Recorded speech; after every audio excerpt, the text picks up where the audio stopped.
Hello and अस्सलाम वालेकुम to everyone, welcome back to this platform guys. आज हमें एक नया चैप्टर स्टार्ट करना है जिसका नाम है decision making and problem solving. Reasoning का ही ये पार्ट होता है, अलग अलग एग्जाम्स में पूछे जाता है। ठीक है, अगर हम बात करें कि जेकेएसबी एग्जाम्स की तो किसी भी एग्जाम में ये टॉपिक नहीं होता है, लेकिन इस बार हमारा एक एग्जाम है फॉरेस्टर का। ठीक है, तो वहां पे ये पूछा जाएगा और इसका वेटेज की अगर हम बात करेंगे तो 16 क्वेश्चन यहां से पूछे जाएंगे। बाकी अगर इस चैप्टर की रिलेवेंस की बात करेंगे तो हमारे पास यूपीएससी का एक सी सेट पेपर होता है, वहां पे इसके क्वेश्चंस पूछे जाते हैं। ये चैप्टर वहां पे इंपॉर्टेंट होता है। इसी तरीके से हमारा जेकेपीएससी का एग्जाम होता है, तो वहां पर भी सी सेट एग्जाम होता है, तो वहां पर भी क्वेश्चंस पूछे जाते हैं। उसके अलावा अगर वनडे एग्जाम्स यानी कि एक दिन का एग्जाम ओएमआर बेस्ड या सीबीटी एग्जाम की बात करेगी तो एक एग्जाम होता है आरआरबी एनटीपीसी, आरआरबी एनटीपीसी यानी कि रेलवे एग्जाम्स में कभी एक आधा क्वेश्चन यहां से पूछा जाता है। तो चलिए स्टार्ट करते हैं। इंटरेस्टिंग वेज में मैं आपको पढ़ाने की कोशिश करूंगा, लेकिन थोड़ा सा बोरिंग स्टार्टिंग में रह सकता है, स्पेशली आज का लेक्चर थोड़ा सा बोरिंग आपके लिए रहेगा। बेसिक टू एडवांस लेवल समझेंगे, 4 से 5 वीडियोस में इसको खत्म करेंगे। और इतना अगर आप करोगे तब जाके मैं आपको ये वर्ड दे दूंगा कि you will score 100% in your exam, right. तो चलिए, ऑब्जेक्टिव्स की अगर हम बात करेंगे, सबसे पहले मैं आपको यहां पे समझाने की कोशिश करूंगा कि ये problem skills and decision making होती क्या है। ठीक है, ये जस्ट आपकी पर्सनैलिटी को डिफाइन करता है। जस्ट हमारे रियल लाइफ एग्जांपल्स इसमें होते हैं, पैसेज की तरह क्वेश्चन होता है, एक सिचुएशन गिवन होती है, कुछ कंडीशंस हमारे पास गिवन होते हैं, और आपको खुद को एक लीडर या एक डिसीजन मेकर एज्यूम करके यहां पे डिसीजन लेना होता है। डिसीजन किस चीज के लिए लेना होता है? ताकि जो आपके पास गिवन प्रॉब्लम हो उसको सॉल्यूशन मिले, उसका सॉल्यूशन मिले। तो ऑब्जेक्टिव्स अब क्या क्या रहने वाले हैं, तो हम यहां पे देखेंगे कि डिसीजन मेकिंग क्या होती है एंड प्रॉब्लम सॉल्विंग क्या होती है। ओके, उसके बाद मैं आपको एक्सप्लेन करूंगा इंपॉर्टेंस क्या है हमारी डिसीजन मेकिंग की और प्रॉब्लम सॉल्विंग स्किल्स। यानी कि प्रॉब्लम सॉल्विंग स्किल्स का क्या रोल रहता है डिसीजन मेकिंग प्रोसेस में। ओके, उसके बाद हम डिसीजंस के टाइप्स पढ़ेंगे और जो डिसीजन मेकिंग स्टाइल्स अलग अलग होते हैं वो भी हम यहां पे देख लेंगे। वो एट्रीब्यूट्स हम यहां पे डिस्क्राइब करेंगे, उनको डिफाइन करेंगे, समझने की कोशिश करेंगे जो इफेक्टिव होते हैं डिसीजन मेकर के लिए। उसके अलावा एट द एंड हम ये चीज पढ़ेंगे कि मॉडल क्या होता है। ये जो डिसीजन मेकिंग मॉडल है, प्रॉब्लम सॉल्विंग मॉडल है। ठीक है, प्रॉब्लम को सॉल्व करने के लिए जो डिसीजन मेकिंग मॉडल है उसको समझेंगे और उस मॉडल को हम अप्लाई करना सीखेंगे। क्यों करना है अप्लाई? ताकि हम अपनी अपनी जो डिसीजन मेकिंग स्टाइल है उनको इंप्रूव करेंगे। तो उस मॉडल को किस तरीके से वहां पे अप्लाई करना है वो हम सीख लेंगे। चलिए, सबसे पहले अब हम मतलब समझेंगे कि प्रॉब्लम सॉल्विंग होती क्या है। ठीक है, प्रॉब्लम सॉल्विंग क्या होती है? बेसिकली ये एक होती है सेट ऑफ एक्टिविटीज होती है। इसको डिजाइन किया जाता है किस चीज के लिए? हम एक सिचुएशन को एनालाइज करें। हम एक सिचुएशन को, सिचुएशन क्या होती है? कोई प्रॉब्लम हो सकती है, उसको हम एनालाइज करेंगे सिस्टमैटिकली।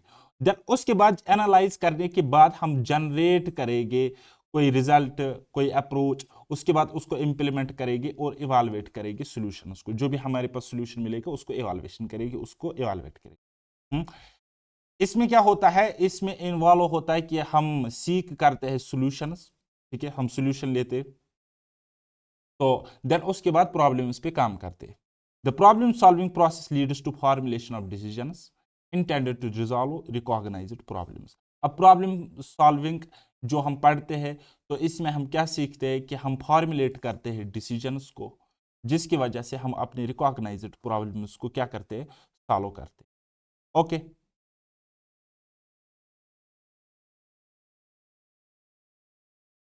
चलिए, नेक्स्ट हमारे पास होता है, ये आपने देखा कि प्रॉब्लम सॉल्विंग क्या होती है। सिंपली हम किसी गिवन प्रॉब्लम को सॉल्व करते हैं। हमारे पास कुछ सेट ऑफ एक्टिविटीज होती हैं, हम सिचुएशन को एनालाइज करते हैं, सिस्टमैटिकली जनरेट करते हैं वहां से कोई सॉल्यूशन, उसको इंप्लीमेंट करते हैं और देन उसके बाद इवाल्युएशन करते हैं। ओके, अब हमारे पास दूसरा प्रोसेस है जिसको हम कहते हैं डिसीजन मेकिंग। डिसीजन मेकिंग होती क्या है? ये एक मैकेनिज्म है। ठीक है, ये मैकेनिज्म है किस चीज के लिए? ताकि हम for making choices at each step of the problem solving process. This is the process of identifying and selecting a course of action from two or more courses of actions to be taken to solve a problem. For example, आपके पास कोई problem है, आपको आपको मैंने कोई problem दी। ठीक है, या आपके पास ऑलरेडी कोई प्रॉब्लम है। अब आपने क्या करना है, उस प्रॉब्लम को सॉल्व करना है, और उस प्रॉब्लम को सॉल्व करने के लिए आपको क्या लेना है, कोई डिसीजन लेना है। ठीक है, कोई डिसीजन लेना है, और जब आप डिसीजन ले रहे होंगे तो आपके पास कुछ मेथड्स, कुछ टेक्निक्स होंगे। ठीक है, कुछ वेज होंगे, सपोज वे नंबर 1, वे आउट नंबर 2। ठीक है, आप किसी ना किसी अल्टरनेटिव को आप यहां पे चुन लोगे, तो ये जो आपके पास ऑप्शंस है ना, सॉल्यूशंस है, अलग अलग प्रकार के सॉल्यूशंस है, इनको हम कहते हैं course of action. Course of action, तो आप किसी एक को पिक करोगे, और जो आपको सूटेबल लगेगा, जो आपको सूटेबल कोर्स ऑफ एक्शन लगेगा, उसी को आप इंप्लीमेंट करोगे, उसी को आप अपनी प्रॉब्लम के लिए इंप्लीमेंट करोगे, उस पर वर्क करोगे, और आप उस प्रॉब्लम को सॉल्व करोगे। तो अब आपको क्या समझ में आ गया कि प्रॉब्लम प्रॉब्लम होती है। ठीक है, प्रॉब्लम सॉल्विंग मतलब प्रॉब्लम को सॉल्व करना। और कैसे करेगी प्रॉब्लम को सॉल्व? सबसे पहले तो डिसीजन मेकिंग करेंगे, पहले डिसीजन लेंगे, देन उसके बाद अल्टरनेटिव्स हम चुनेंगे, और उसके बाद उन अल्टरनेटिव्स को जिसको हम कोर्स ऑफ एक्शन कहते हैं, वो चीज ले लेंगे, और प्रॉब्लम सॉल्व हो जाएगी। या इस तरीके से आप समझ सकते हो, it can further be defined as the process. ये एक प्रोसेस है, decision making is a process which through which, जिसके जरिए से, जिसके थ्रू हम इंफॉर्मेशन, आइडियाज, ऑब्जेक्टिव्स, नॉलेज हम लेते हैं किसी एक्शन के लिए, देन उसके बाद हम एक्शन लेंगे। Decision making is a part of problem solving. ये चीज मैं आपको समझाने की कोशिश करूंगा। जहां पे प्रॉब्लम होगी वहां पे डिसीजन मेकिंग होगी। ठीक है, जब प्रॉब्लम होगी तब आपको डिसीजन लेना पड़ेगा। डिसीजन मतलब आपको सॉल्व उस चीज को करना पड़ेगा। तो decision making occurs at every step of the problem solving process. ये मैंने आपको समझाया, बताया। ओके, चलिए अब हम अलग अलग अप्रोच सीखेंगे प्रॉब्लम सॉल्विंग के लिए। हैं, जैसे कि आपको पता होगा कि बहुत सारे अप्रोच हो सकते हैं किसी पर्टिकुलर प्रॉब्लम को सॉल्व करने के लिए, या अलग अलग प्रॉब्लम्स को सॉल्व करने के लिए अलग अलग अप्रोचेस होते हैं। अब ये होली एंड सोली डिपेंड करता है कि प्रॉब्लम आपके पास क्या है, उसका नेचर क्या है, प्रॉब्लम का नेचर क्या है, किस तरीके से प्रॉब्लम एग्जिस्ट करती है। तो इस तरीके से हम यहाँ पे कुछ अप्रोचेस लगा लेते हैं, लेकिन हमने हर एक दुनिया का हर एक अप्रोच यहाँ पे नहीं समझा। कुछ अप्रोचेस है हमारे पास गिवन होते हैं, तो उनको हम समझने की कोशिश करेंगे। तो पहला वाला आता है हमारे पास, जिसको कहते हैं रेशनल अप्रोच। अब इस रेशनल अप्रोच में क्या होता है? The rational approach involves clarifying, giving description of the problem. ठीक है, रेशनल अप्रोच में क्या होता है कि इसमें क्लेरिफिकेशन मिलती है, क्लेरिफाई होता है चीजें, देन उसके बाद ये हमें क्या देता है, डिस्क्रिप्शन देता है। जो हमारी प्रॉब्लम है उसकी क्या देता है, डिस्क्रिप्शन देता है। ठीक है, देन इस अप्रोच के थ्रू हम क्या करते हैं फिर काम, एक तो एनालाइज करते हैं कॉज को, यानी कि किस तरीके से ये प्रॉब्लम हो गई। देन उसके बाद हम अल्टरनेटिव्स, यानी कि जो करेक्टिव एक्शन हम ले लेंगे, यहाँ पे कोर्स ऑफ एक्शन ले लेंगे, यानी कि जो हमारे पास मेथड्स, टेक्निक्स, अप्रोचेस होंगी प्रॉब्लम सॉल्व करने के लिए, उनको हम कहेंगे अल्टरनेटिव्स। तो उन अल्टरनेटिव्स को हम आइडेंटिफाई करेंगे।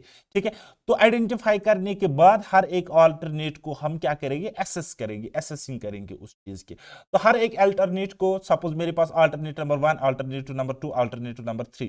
ठीक है, तो मैंने एक को यहां पे पिक कर लिया, तो मैंने चूज किया एक अल्टरनेटिव को मैंने यहां पे चूज किया। देन उसके बाद चूज करने के बाद अपनी जेब में नहीं रखना, बल्कि उसको क्या करना है, इंप्लीमेंट करना है। जब मैंने इंप्लीमेंट इस अप्रोच को, इस अल्टरनेटिव को किया, किस पर, प्रॉब्लम पर, और मैं ये क्या कर रहा हूं, प्रॉब्लम सॉल्विंग कर रहा हूं। ठीक है, एट द एंड हम क्या करेंगे, इवालुएट करेंगे कि जो हमारे पास प्रॉब्लम थी और जो हमने अल्टरनेटिव चुन लिया था प्रॉब्लम को सॉल्व करने के लिए। ठीक है, तो उसकी वजह से ये प्रॉब्लम सॉल्व हुई कि नहीं हुई, उस चीज को हम इवैल्यूएट करेंगे। ठीक है, तो इस अप्रोच को हम कहते हैं रेशनल अप्रोच। देन नेक्स्ट हमारे पास होता है एप्रिसिएटिव इंक्वायरी। अब इसमें क्या होता है, कहते हैं this approach asserts that problem और often the result of our own perspectives on phenomena. तो ये हमें क्या कहता है, कहते हैं कि कोई भी प्रॉब्लम हो वो हमें अपने पर्सपेक्टिव्स की वजह से होती है। For example, if we look at a particular situation, अगर हम किसी पर्टिकुलर सिचुएशन की तरफ देखेंगे एज अ प्रॉब्लम, ठीक है, तो then it will become one and we will probably get very stuck with the problem। तो अब ये अगर प्रॉब्लम है तो हम इस चीज में फंस जाते हैं, स्टक हो जाते हैं। ठीक है, तो अब एप्रिसिएटिव इंक्वायरी जो होती है इसमें इंक्लूड होती है कि हम आइडेंटिफाई करेंगे of our best times about the situation in the past. ठीक है, यानी कि जो प्रेजेंट में आपको प्रॉब्लम हो रही है, हम क्या कर रहे हैं, हम इंक्वायरी कर रहे हैं, हम जानना चाहते हैं, हम आइडेंटिफाई करते हैं कि जो प्रेजेंट में मुझे प्रॉब्लम है, पास्ट में जब मुझे ऐसी सिचुएशन थी तब मैंने क्या किया था, तब मेरा बेस्ट क्या था। देन उसके बाद wishing and thinking about what worked best then, ठीक है। और फिर हम ये चाहते हैं कि प्रेजेंट में जो प्रॉब्लम है तो मैं इस चीज को ऐसे ही सॉल्व करो जैसे तब मेरे लिए अच्छा वर्क किया था पास्ट में जब ये प्रॉब्लम थी, ठीक है। तो ये थोड़ा सा अजीब सा अप्रोच है हमारी प्रॉब्लम स्किल्स में, ठीक है। तो envisioning what we want in the future and building from our strengths to work toward our vision, बस हम ये इस चीज को करते हैं कि हम अब फ्यूचर में क्या चाहते हैं, हमारी कोर्स ऑफ एक्शन क्या रहने, हमें किस तरीके से कोई पर्टिकुलर प्रॉब्लम सॉल्व करनी है, तो इस तरीके से हमारा विजन रहता है। चलिए नेक्स्ट, अब डिसीजन मेकिंग प्रोसेस क्या होता है। अब आपको समझ में आ गया कि सबसे पहले क्या होगी, सबसे पहले प्रॉब्लम होगी, ठीक है। अब प्रॉब्लम को आपने किया आइडेंटिफाई, हाँ जी किया गया, तो अब हमने क्या लेना है, डिसीजन लेना है। तो डिसीजन एक क्या है, अब ऐसा ही नहीं है ना तो कि आप कोई हुमा शुमा फैसला कर लोगे, डिसीजन ले लोगे तो इस प्रॉब्लम को ऐसे सॉल्व करेंगे ना, उसके लिए एक प्रोसेस होता है। तो प्रोसेस स्टेप बाय स्टेप हम समझने की कोशिश करेंगे। पहला प्रोसेस क्या है, decision making process. It is the process of choosing a course of action. Course of action मतलब जिस चीज की वजह से हम प्रॉब्लम को सॉल्व करेंगे, ठीक है। तो अलग अलग अल्टरनेटिव्स होते हैं तो उनमें से हम एक चुन लेंगे, ठीक है। तो उसको हम कोर्स ऑफ एक्शन के लिए यूज करेंगे। देन उसके बाद it is a human process, बिल्कुल जी ये ह्यूमन प्रोसेस है। इसमें इन्वॉल्व होता है great extent the application of intellectual ability. जो आपकी इंटेलेक्चुअल एबिलिटीज है ना वो भी इसमें इन्वॉल्व होते हैं, क्योंकि ये ह्यूमन प्रोसेस है, डिसीजन लेना ह्यूमन प्रोसेस है, तो इंटेलेक्चुअल एबिलिटीज आप में होनी चाहिए, ठीक है। तो उनकी यहाँ पे क्या रहती है, इन्वॉल्वमेंट रहती है। देन उसके बाद next, it is the and process proceeded by deliberation and reasoning, वो तो हमें पता ही है। Then next, it is mostly related to environment. हाँ जी एनवायरनमेंट वहां पे होता है तो उसके रिलेटेड होते हैं। ए डिसीजन में be taken in a particular set of circumstances, कुछ सेट ऑफ सर्कमस्टेंसेस हालात आपके पास होते हैं, देन उसी में आपको डिसीजन लेना पड़ता है। And another in a different set of circumstances, ये अलग अलग सर्कमस्टेंस हो सकती है। It involves a time dimension and time leg, हाँ जी बिल्कुल टाइम डायमेंशन यहाँ पे रहता है। It always has a purpose, बिल्कुल कोई पर्पस लेस तो कोई डिसीजन मेकिंग हो नहीं सकती है, तो इसका कोई ना कोई पर्पस रहता है। There may just be a decision not to decide.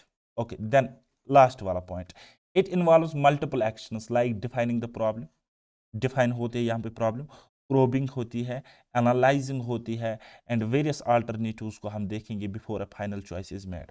अलग अलग अल्टरनेटिव्स देखेंगे और फिर फाइनल चॉइस हम कर लेंगे कि उन अल्टरनेटिव्स में से कोई सा अल्टरनेटिव हम यहाँ पे पिक कर लेंगे। ओके चलिए, तो डिसीजन मेकिंग प्रोसेस में कुछ कंपोनेंट्स रहते हैं, जैसे कि सबसे पहले एक डिसीजन मेकर होना चाहिए, जैसे कि आप, ठीक है, ये आप हो डिसीजन मेकर, ठीक है, एक इंसान होना चाहिए। देन उसके बाद वो डिसीजन मेकर है, अब उसका काम है डिसीजन लेना, ठीक है।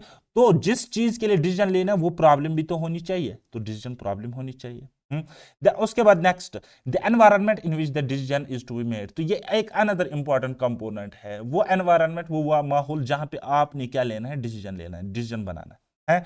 The objectives of the decision maker, जो डिसीजन मेकर है यानी कि ह्यूमन बीइंग है, उसके ऑब्जेक्टिव्स क्या है towards particular problem, towards this environment under which decision is to be made, तो उसके ऑब्जेक्टिव्स। देन उसके बाद अल्टरनेटिव कोर्स ऑफ एक्शन, जैसे कि alternative solution number 1, alternate number 2, alternate number 3, alternate number 4, ठीक है। तो ये अलग अलग अल्टरनेटिव हो सकते हैं किसी एक पर्टिकुलर प्रॉब्लम को सॉल्व करने के लिए, तो इनको हम कहेंगे कोर्स ऑफ एक्शन।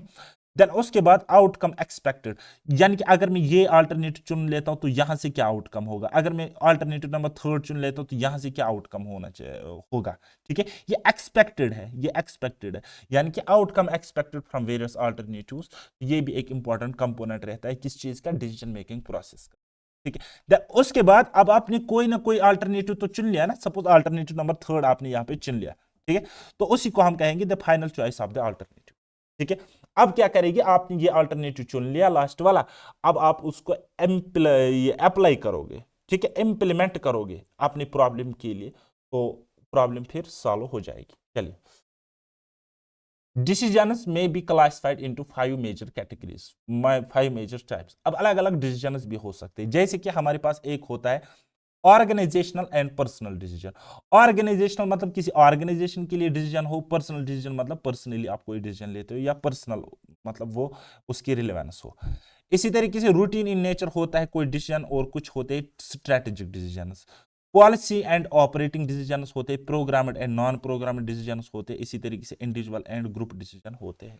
तो समझेंगे वन बाय वन, ऊपर ऊपर से पढ़ लेंगे, क्योंकि ये ज्यादा इंपॉर्टेंट भी नहीं है, लेकिन आपके पास थोड़ा सा आइडिया होना चाहिए इन चीजों का।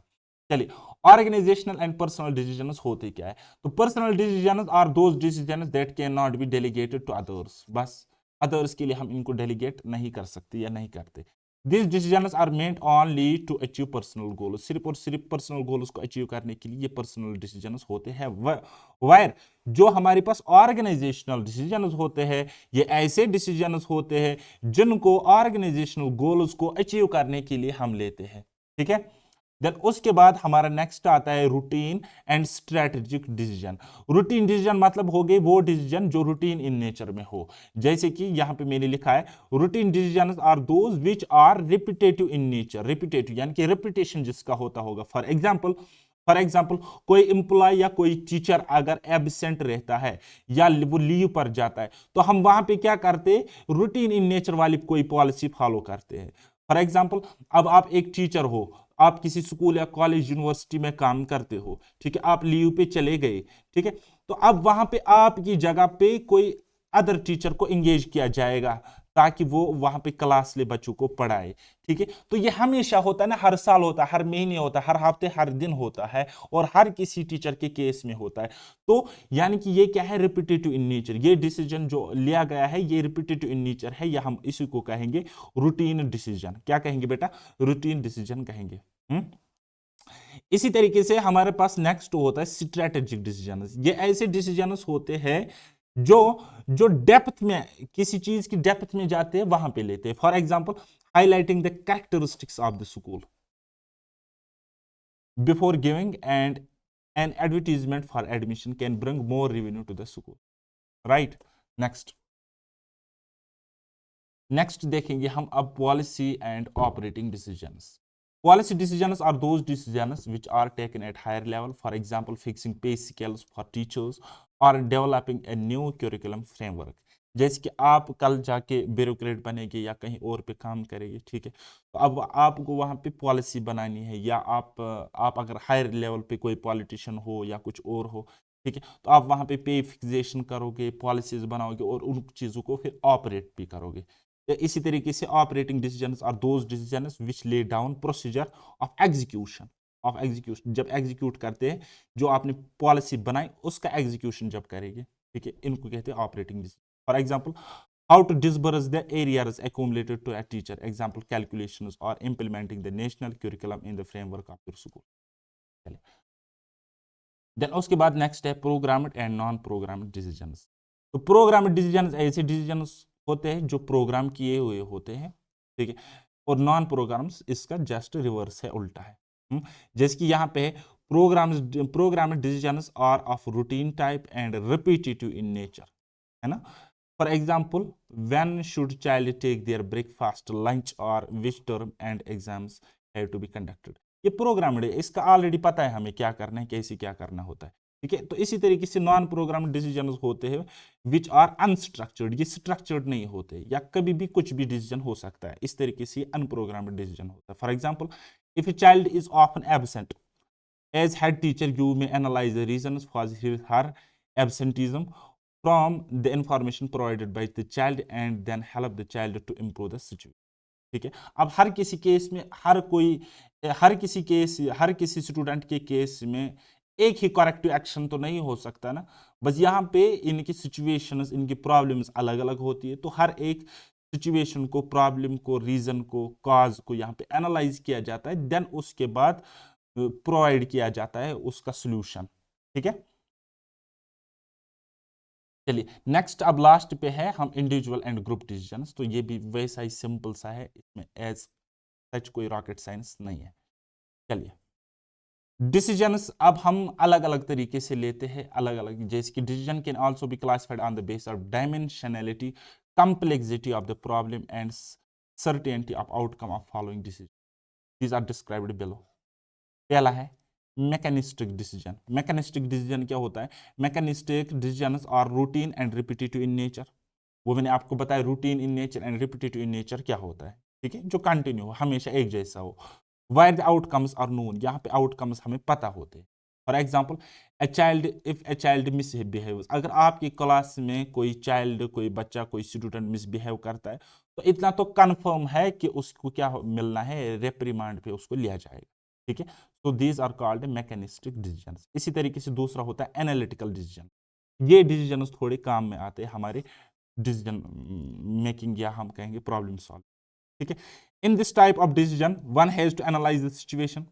इस डिसीजन में जब आपको ऐसा डिसीजन लेना हो, आप एक ब्यूरोक्रेट हो या आप कोई ऑफिसर हो या आप कोई लीडर हो, अगर आपने कोई डिसीजन लेना है तो आप सबसे पहले सिचुएशन को क्या करोगे, एनालाइज, देन उसके बाद आप डिसीजन लोगे। For example if students are not performing well in science, अगर कुछ स्टूडेंट साइंस में अच्छा नहीं कर रहे हैं, ठीक है, तो reasons have to be explored. अब रीजन कुछ भी हो सकते हैं, वो केयरलेस हो सकते हैं, या टीचर के मेथड्स अच्छे नहीं हो सकते, या इंफ्रास्ट्रक्चर अच्छा नहीं हो सकता है, या लैब फैसिलिटीज अच्छे नहीं हो सकते। तो मीन्स हर एक चीज को यहाँ पे क्या किया जाएगा, एनालाइज किया जाएगा, हर सिचुएशन को एनालाइज, उसकी एनालिसिस करने के बाद क्या लिया जाएगा, डिसीजन लिया जाएगा। तो इनको हम कहते हैं एनालिटिकल डिसीजन, राइट। देन उसके बाद एडाप्टिव डिसीजंस। एडाप्टिव डिसीजंस में क्या होता है, in this kind of decision outcomes are not known, outcomes पता ही नहीं होते, विच आर ऑफन अनप्रेडिक्टेबल, वो अनप्रेडिक्टेबल भी होते हैं। For example you take a decision to introduce a new area of learning in the school, या आप कोई नई चीज इंट्रोड्यूस करने जा रहे हो, अब उसका आउटकम क्या होगा, उसका रिजल्ट क्या होगा, वो अनप्रेडिक्टेबल है, ठीक है, वो क्या है, अनप्रेडिक्टेबल है। हालांकि हम कह सकते हैं कि ऐसा हो सकता है, वैसा हो सकता है, लेकिन श्योरिटी के साथ नहीं कह सकते, दैट इज कॉल्ड अनप्रेडिक्टेबिलिटी, ठीक है। You have no prior experience of the outcome, और पहले आपने जब वैसा किया ही नहीं, तो आप कैसे ही जान सकोगे कि क्या हो सकता है। चलिए अब हम देखेंगे decision making styles. Decision making styles अलग अलग होते हैं, लेकिन हम मेन पढ़ेंगे। There are 4 styles of decision making based on who makes the decision. कौन डिसीजन बनाता है, कौन डिसीजन लेता है, तो उसके 4 मेन स्टाइल्स। एक होता है हमारे पास individual decision making. Individual decision making में क्या होता है, in individual decision making the leader must make the decision alone and input from others is limited to collecting relevant, ठीक है। इसमें बॉस एक ही होता है और उसको अकेले डिसीजन लेना होता है, और जो उसको इनपुट्स मिलते हैं अदर्स से वो भी लिमिटेड ही होते हैं। तो इसको हम कहते हैं इंडिविजुअल डिसीजन मेकिंग। अब दूसरा क्या है, डिसीजन मेकिंग थ्रू कंसल्टेशन, ठीक है। अब कंसल्टेशन करोगे देन उसके बाद डिसीजन ले लोगे। जैसे कि the leader discusses the issues, leader discuss करेंगे इशू विद वन और मोर पीपल, ठीक है, बाकी लोगों के साथ, और उन लोगों से वो ले लेगा, क्या ले लेगा, आइडिया ले लेगा, उनका ओपिनियन, उनकी राय ले लेगा, उनकी सजेशंस लेगा, ठीक। देन उसके बाद एक डिसीजन वो खुद ले लेगा। अब यहाँ पे ये अकेले डिसीजन लेता था, अब यहाँ पे ये क्या लेता है, दूसरों की राय लेता है। The leader considers the input of others, वो कंसिडर करता है दूसरों के इनपुट्स को, लेकिन बट द फाइनल डिसीजन मे और may not be influenced by it. फिर इसको क्या करना है, वो ये खुद ही डिसाइड करता है उस चीज को इसको कंसिडर करना है, किस चीज को इसको रिजेक्ट करना है, वो चीज करेगा, लेकिन कंसल्टेशन दूसरों से जरूर लेगा। देन उसके बाद है हमारे पास group decision making. Group decision making मतलब हो गया जब एक ग्रुप डिसीजन लेता है, ठीक। In this case the leader and others work together until they reach a consensus decision. Each group member, उसके opinion and point of view को कंसिडर किया जाता है। हर एक ग्रुप मेंबर के opinion and point of view को consider किया जाएगा। As a result of participating in the decision making, group members buy into the final decision and commit to supporting its implementation. जैसे कि पिछले में मैंने आपको क्या बोला कि वहां पे सिर्फ कंसिडर किया जाता है, डिसीजन तो एक ही आदमी को एट द एंड लेना, लेकिन यहाँ पे डिसीजन होल एंड सोली एक ग्रुप ले लेगा, ठीक है। यानी कि वो वोट करेंगे, कुछ भी करेंगे, हाँ 10 आदमी है तो उनको किसी पर्टिकुलर सिचुएशन में कोई डिसीजन लेना है, लेकिन देन उसके बाद 7 बोलेगी ऐसा करेगी, 3 बोलेगी ऐसा करेगी, तो वैसा कुछ सीन यहाँ पे रहता है इसमें ग्रुप डिसीजन मेकिंग में। देन उसके बाद आखिरी हमारे पास होता है delegating the decision. When delegating a decision the leader sets the parameters, leader set करता है पैरामीटर्स को, देन अलो करता है एक या एक से ज्यादा कोलीग्स को कि वो फाइनल डिसीजन इस पे बनाए। Although the leader does not make the decision, यहाँ पे लीडर डिसीजन नहीं बनाता है, ही और शी सपोर्ट्स इट। ये आपने देखा होगा एग्जाम्स वगैरह जब स्क्रैप हुए तो वैसा ही यहाँ पे ऐसा कुछ हो गया था, ठीक है। तो जो फाइनल लीडर है उसने बस बोला कि ऐसे करना है, स्क्रैप करना है, लेकिन वो डिसीजन ले चुका था ऑलरेडी। चलिए जी, अब हमारे पास आखिरी पॉइंट है प्रॉब्लम सॉल्विंग मॉडल, ठीक है। ये प्रॉब्लम सॉल्विंग मॉडल क्या होता है, इसमें 5 स्टेप्स होते हैं। जैसे हमारे पास कोई प्रॉब्लम आई, कोई सिचुएशन आई अंडर किसी सूटेबल या अनसूटेबल एनवायरनमेंट में, तो हम स्टेप बाय स्टेप अब प्रॉब्लम को सॉल्व करेंगे। अब कैसे करेंगे, देखो बेटा, सबसे पहला चीज स्टेप नंबर 1, हम आइडेंटिफाई करेंगे प्रॉब्लम को। अब हमने आइडेंटिफाई किया प्रॉब्लम को हमने जाना, ठीक। तो अब स्टेप 2 है, हमारे पास कुछ अल्टरनेटिव्स होते हैं। किस चीज के लिए अल्टरनेटिव्स होते हैं, इस प्रॉब्लम को सॉल्व करने के लिए, ठीक है। सपोज अल्टरनेटिव नंबर 1 2 3 या ए बी सी है, ए बी सी। अब हमने एक एक अल्टरनेटिव को क्या किया, एक्सेस किया, एक्सप्लोर किया, है ना। देन उसके बाद अब हम एक बेस्ट जो हमने अल्टरनेटिव लगा, जो हमें बेस्ट अल्टरनेटिव लगा उसको हमने चुन लिया, ठीक है। हम बताएंगे सपोज बी अल्टरनेटिव ऐसा है जो हमारे इस गिवन प्रॉब्लम के लिए बेस्ट सॉल्यूशन रह सकता है, ठीक है। इसको बेस्ट तरीके से सॉल्व कर सकते हैं, तो हमने इसको क्या किया, सिलेक्ट कर लिया, ठीक। अब सिलेक्ट करके इसको रखना नहीं है अपने पास, बल्कि क्या करना है, इंप्लीमेंट करना है, ताकि हमें सॉल्यूशन मिले गिवन प्रॉब्लम का। तो हमने इसको इंप्लीमेंट भी किया। अब हमने इंप्लीमेंट किया तो अब हमें क्या मिलेगा, अब हमें रिजल्ट मिलेगा। तो देन उसके बाद एवालुएट द सिचुएशन, और इस सिचुएशन को अब हमने एवालुएट कर, बस इतना ही है। चलिए, अब हम कुछ क्वेश्चंस करेंगे जो कि टेक्निकली फंडामेंटल कॉन्सेप्ट्स पर रहेंगे। तो नेक्स्ट लेक्चर्स में मैं आपको बताऊंगा कि किस तरीके से सिचुएशन बेस्ड क्वेश्चन बनते हैं। आप एक लीडर होते हो, आप एक ऑफिसर होते हो, तो उस पर कैसे क्वेश्चंस बनते हैं, या एनालिटिकल रीजनिंग का क्या रोल रहता है इसमें, वो मैं आपको नेक्स्ट लेक्चर में पढ़ाऊंगा। फिलहाल हम ये कुछ क्वेश्चंस यहाँ पे सॉल्व कर लेंगे। चलिए, क्वेश्चन नंबर 1 आपको स्क्रीन पे दिख रहा होगा। कहता है विच of the following is not a step in the problem solving process. कौन सा यहाँ पे स्टेप नहीं होता है प्रॉब्लम सॉल्विंग प्रोसेस में। तो मैंने आपको बताया कि आइडेंटिफाइंग जब हम प्रॉब्लम को करेंगे तो बिल्कुल ये स्टेप रहता है। ब्रेनस्टॉर्मिंग सॉल्यूशंस बिल्कुल रहता है। इसी तरीके से implementing the first solution that comes to mind, नहीं, ये तो जहलत वाली बात हो गई ना, कि मुझे सबसे पहले जो दिमाग में आया मैं वही करूंगा ना, ये चीज प्रॉब्लम सॉल्विंग में नहीं होती। यहाँ पे इवाल्युएशन एनालिसिस होती है चीजों की। इवाल्युएटिंग द सॉल्यूशंस, हाँ, हर एक सॉल्यूशन को इवाल्युएट किया जाता है एट द एंड। तो कौन सा अब नहीं है, कौन सा स्टेप नहीं है प्रॉब्लम सॉल्विंग प्रोसेस का, so option C is correct answer. तो in the problem solving process it is important to carefully consider the evaluate potential solutions before implementing them. Simply going with the first solution that comes to mind without evaluation can lead to suboptimal outcome, ठीक है। ये हमें गलत outcome भी दे सकता है। जो हमें पहली चीज आई दिमाग में हम वही करेंगे, वो तो गलत चीज भी हो सकती है ना। Next, which of the following is not a step in decision making process. कौन सा डिसीजन मेकिंग प्रोसेस में स्टेप नहीं रहता है। हमें पता है कि आइडेंटिफाई करते हैं हम एक एक अल्टरनेटिव को, ठीक है। मेकिंग ए रैंडम चॉइस, ना रैंडम चॉइस नहीं हो सकती, रैंडम चॉइस नहीं हो सकती, ये कोई लॉटरी का खेल नहीं है ना। यहाँ पे आपको किसी प्रॉब्लम के लिए डिसीजन लेना होता है। आप एक लीडर हो, आप एक ऑफिसर हो, तो आपको किसी प्रॉब्लम के लिए डिसीजन लेना है। तो रैंडमली चॉइस, इतना केयरलेसनेस कैसे आप दे सकते हो। इवाल्युएटिंग अल्टरनेटिव, जी हाँ, ये होता है सिलेक्टिंग द बेस्ट अल्टरनेटिव। तो ये भी मैंने आपको बताया कि हमारे पास 1 2 3 4 10 20 15 अल्टरनेटिव्स हो सकते हैं, तो हम सिलेक्ट करेंगे बेस्ट वाला, बेस्ट वाला। देन उसके बाद हमारे पास है एक्सप्लेनेशन, ये आप पढ़ सकते हो, कोई मसला नहीं है। Next question number 3, what is the purpose of brain storming in problem solving. Brain storming problem solving में इसका पर्पस क्या रहता है। तो लिमिट क्रिएटिव थिंकिंग, ना, ये चीज नहीं है। क्या हम लिमिट करते हैं क्रिएटिव थिंकिंग को ब्रेन स्टॉर्मिंग से, ना जी ना। देन उसके बाद टू एनकरेज डाइवर्स आइडियाज, हाँ, डाइवर्स एरियाज को हम क्या करेंगे, आइडियाज को हम इनकरेज करेंगे, यानी कि बढ़ाएंगे। Too quickly choose the first solution, ना, इससे भी काम बिगड़ जाएगा। Then to follow a pre determined plan, जो पहले वाला प्लान होगा प्री डिटरमाइनेड प्लान है, उस चीज के लिए हम ब्रेनस्टॉर्मिंग का ये पर्पस रहता है, नहीं, गलत है। Option C, option B is correct answer, encourage करेगी डाइवर्स एरियाज को। अब ब्रेनस्टॉर्मिंग होती क्या है।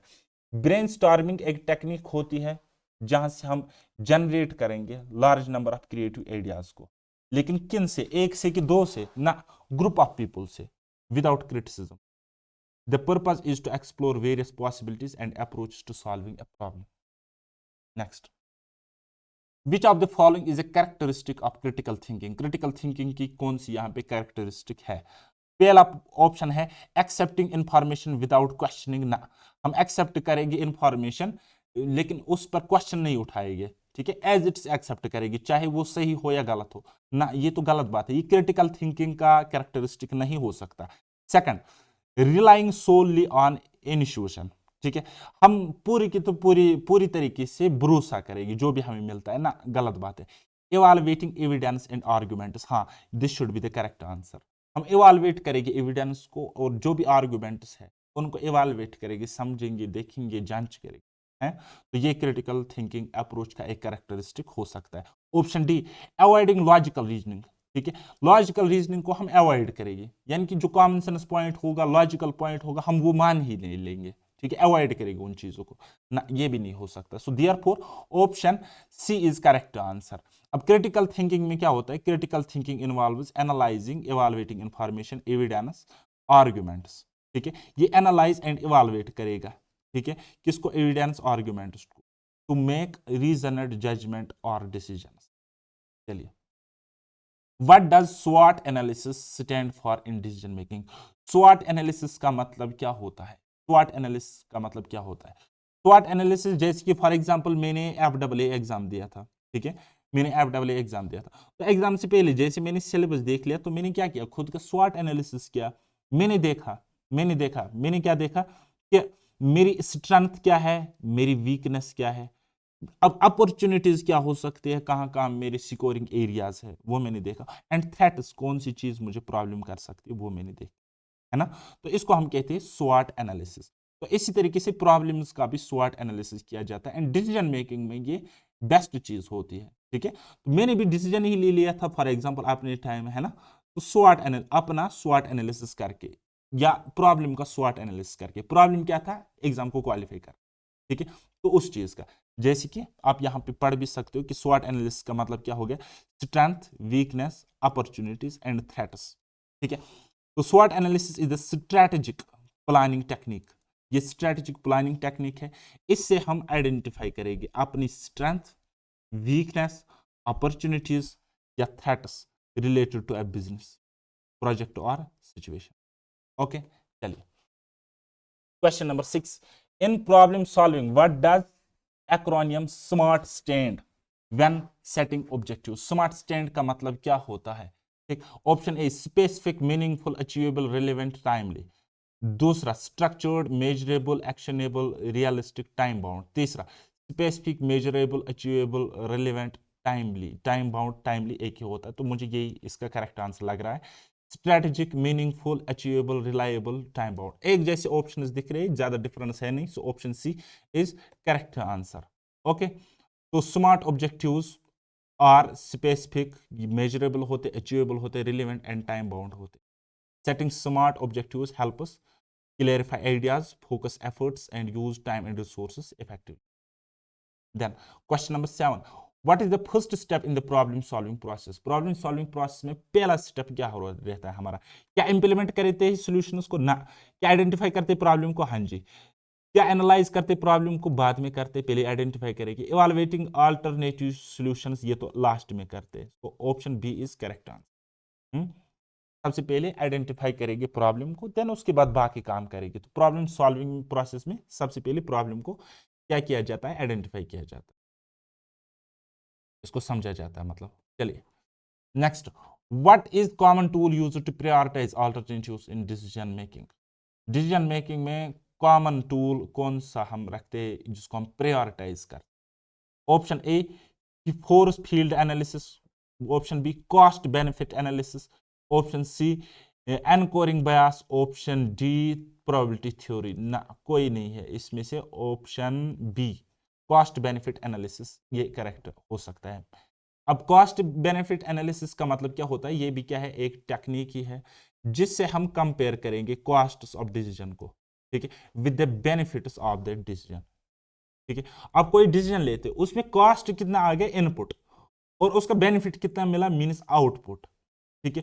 तो उसके एनालिसिस जब करेंगे on the base of cost, उसको कहते हैं कॉस्ट बेनिफिट एनालिसिस, ठीक है, ये हमें हेल्प करता है प्रायोरिटाइज ऑल्टरनेटिव्स को प्रायोरिटाइज करने के लिए based on their potential outcome. यानी कि आपके पास कोई अल्टरनेटिव है, अल्टरनेटिव ए बी एंड सी, आप क्या कर रहे हो, हर एक का कॉस्ट बेनिफिट एनालिसिस कर रहे हो। ठीक है, तो ए का आपने कॉस्ट बेनिफिट एनालिसिस किया, तो आपको लग रहा है मैंने 100 दिया, मुझे वापस 90 मिल रहा है। ठीक है, आउटपुट यहां पे आपको लग रहा है 100 दिया, यहां पे 110 मिल रहा है। यहां पे आपको लग रहा है आपने 100 इनपुट दिया और 200 आपको आउटपुट मिल रहा है। तो on the base of that you will pick alternative number third, potential outcome. Potential output outcome and actual outcome, ये अलग अलग कॉन्सेप्ट है, कभी मैं आपको समझाऊंगा आगे लेक्चर्स में। ठीक है, potential outcome and actual outcome होता क्या है।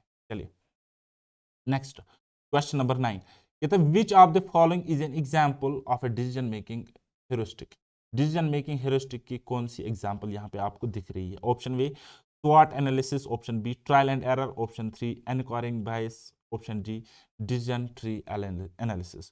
तो इसका ऑप्शन कौन सा आंसर है? Option second, trial and error. Trial and error का मतलब क्या हो गया? आप ट्राई ट्राई ट्राई ट्राई करते हो जब तक आप सही अल्टरनेटिव ऑप्शन चुन लेते हो। जैसे कि trial and error is a decision making heuristic where individuals try different solutions until they find one that works. Heuristics are mental shortcuts or rules of thumb used to make decision quickly and efficiently. Question number last आज के session का है, what is the main purpose of decision tree. Decision tree का main purpose क्या होता है? Option first is to prevent the sequence of steps in the decision making process, option second to visualise the consequences of decision and their probabilities, option C to identify strength and weakness in a decision, option D to generate creative ideas for problem solving. Therefore, option second is the most appropriate and correct answer. तो जिसमें हम क्या करते हैं, visualise करते हैं consequences को, किसके कॉन्सिक्वेंसेस को? डिसीजंस एंड उनकी प्रोबेबिलिटीज को।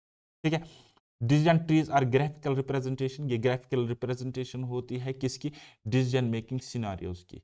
ये हमें शो करता है पोटेंशियल कॉन्सिक्वेंसेस डिसीजंस के और उनके एसोसिएटेड प्रोबेबिलिटीज, यानी कि क्या क्या आउटकम वहां पे हो सकते हैं, क्या क्या एसोसिएटेड प्रोबेबिलिटी हो सकती है, तो वो हमें ये दिखाता है। और उसके अलावा ये हेल्प करता है डिसीजन मेकर्स को कि वो इवालुएट करे अल्टरनेटिव्स को, अलग अलग अल्टरनेटिव्स को वो क्या करें, उनकी इवालुएशन करे। तो ये चीज हमें किससे पता चलती है? ग्राफिकल रिप्रेजेंटेशन से पता चलती है, और उस ग्राफिकल रिप्रेजेंटेशन को कहते हैं डिसीजन ट्री। डिसीजन, तो ये आज का लेक्चर जो था थोड़ा सा हेक्टिक आपको लगा होगा, बोरिंग लगा होगा, लेकिन कोई चारा नहीं है, बेसिक आपका इसी से क्लियर होगा। और आगे इंटरेस्टिंग वेज में किस तरीके से हम बड़े बड़े क्वेश्चंस को सॉल्व करेंगे, तो उसके लिए आप इस वीडियो को लाइक करना और इस लेक्चर सीरीज को फॉलो करना। सो अब मिलते हैं अब हम नेक्स्ट लेक्चर में, तब तक के लिए बाय बाय, टेक केयर, अल्लाह हाफिज और मेहनत करते रहिए।